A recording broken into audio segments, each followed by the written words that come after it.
Makin kita dewasa, ternyata kita makin kesepian. Iya, makin kita tua tuh ternyata pertemanan kita juga makin sedikit. Makin dewasa, orang akan makin sibuk sama hidupnya masing-masing dan makin sibuk sama pikirannya masing-masing. Makin gak terlalu peduli juga sama kehidupan orang lain, karena pusing atau disibukin sama kehidupannya sendiri. Makin dewasa juga, kita makin ngejauhin hal-hal yang bikin kita capek, termasuk berkomunikasi sama banyak orang. Makin dewasa kita juga makin memendam semua perasaan kita sendiri. Karena kita mikir kalau tiap orang punya kesusahan dan pikiran-pikiran tentang hidupnya masing-masing. Karena makin dikitnya circle kita juga ngerasa makin kesepian. Terus gimana cara kita ngatasin kesepiannya kita? Simak video ini sampai habis biar kalian nggak ketinggalan informasinya.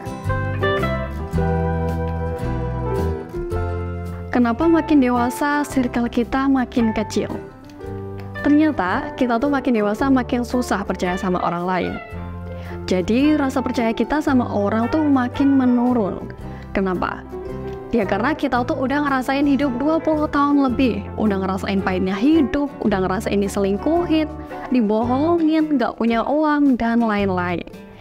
Ini yang bikin kita makin dewasa makin pemilih dan makin susah percaya sama orang lain.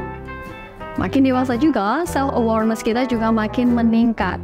Kita makin kenal nih sama diri kita sendiri dan kita juga jadi bisa milih temen kayak gimana yang kita mau dan kita pengenin. Kita juga jadi lebih aware sama hal-hal yang udah pernah terjadi sama kita. Misalnya kita dulu pernah disakiti, pernah dibohongin, pernah diselingkuhin, atau ya yang lain-lain. Selain itu, kita mungkin juga makin gak punya ruang buat ngekspresiin diri kita. Kalau kita udah di kerjaan, kita bakal lebih fokus sama kerjaan kita daripada ngobrol-ngobrol sama teman kita kayak waktu sekolah dulu.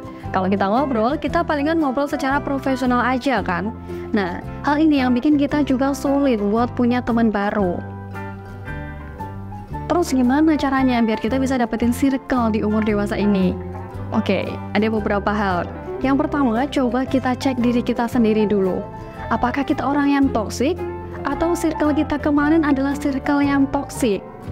Kita cari tahu dulu dari orang yang mungkin terdekat sama kita. Kita tanya sama mereka, kira-kira kita tuh orangnya kayak gimana di mata mereka? Atau kita telaah sendiri bagaimana sifat kita ke orang lain. Dan kita juga coba telaah circle kita yang dulu kayak gimana.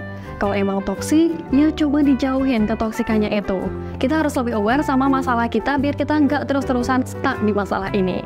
Kita tuh punya hak mau temenan sama siapa, mau temenan sama orang yang kayak gimana, kita punya kontrol buat kita sendiri mau jadi kayak gimana. Nah, tapi kita juga harus lihat orang lain. Siapa tahu sebenarnya kita tuh punya banyak temen, atau kita ragu mau menghubunginya. Makanya coba deh kamu hubungin, siapa tahu kalian masih bisa nyambung satu sama lain dan bisa ngeluangin waktu di luar kerjaan. Terus kalau misal kita udah dapet calon temen nih, kita coba buat jalin hubungan sama temen kita ini. Kalau emang dia baik ke kita, ya udah, kita bisa lanjutin pertemanannya dan kita kasih kebaikan juga ke mereka. Kalau emang dirasa toksik, ya udah langsung di-cut aja biar nggak makin jadi beban buat kita sendiri. Selain hal tadi, kita mungkin juga bisa siapin diri dan berusaha lebih terbuka ke orang lain. Terbuka di sini bukan berarti kita harus oversharing atau gimana. Tapi nyari temen nggak sebatas nunggu orang datang atau kita cari orang yang bisa jadi temen kita. Kita juga perlu lebih terbuka ke orang lain.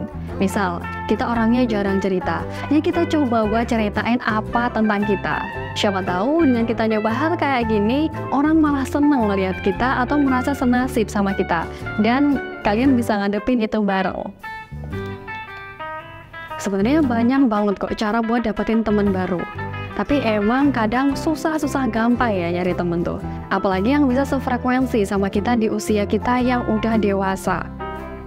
Nah, kadang kita juga ngerasa insecure, ngerasa nggak pede kalau ketemu sama orang baru yang bikin kita susah nyari temen. Tips tadi mungkin juga nggak semua bisa ampuh buat kalian. Tapi, kamu bisa coba dulu nih, apakah tips-tips tadi ampuh apa enggak buat kalian. Terkoneksi sama orang dan bebas dari perasaan kesepian itu hal yang penting. Tapi ya buat sebagian orang, justru mereka merasa terkoneksi sama orang tuh bikin mereka capek. Sebenarnya wajar kalau kita suka menyendiri. Tapi kita juga harus bisa menyendiri yang sehat dengan tetap berinteraksi sama orang lain. Di sini kita yang memilih sendiri, bukan kita yang menyendiri karena kita ngerasa nggak pantas atau gimana. Jadi perasaan kayak gini malah bikin kita ngerasa kesepian dan gak enjoy ngejalanin hidup kita. Makanya kita bisa mulai dengan tetap bergaul sama orang yang mungkin bisa jadi temen atau sahabat kita.